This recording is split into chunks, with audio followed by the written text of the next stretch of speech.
Mbak Rosi, Bodewin Watimena naik Kawasaki Ninja 250cc ke kantor di momen Jumat tanpa mobil dinas.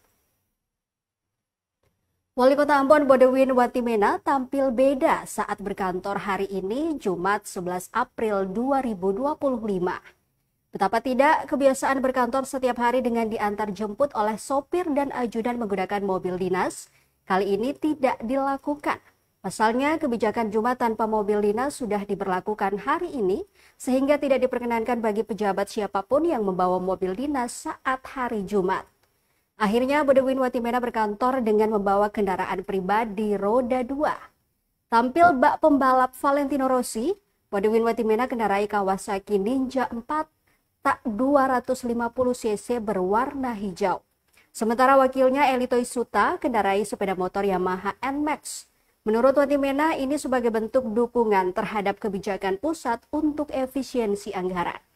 Selain itu, para pegawai juga bisa turut merasakan kesulitan ekonomi yang dialami masyarakat saat ini.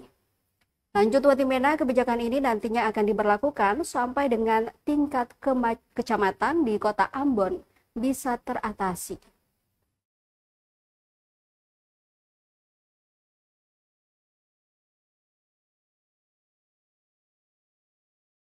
Download Tribun X sekarang, menghadirkan lokal menjadi Indonesia.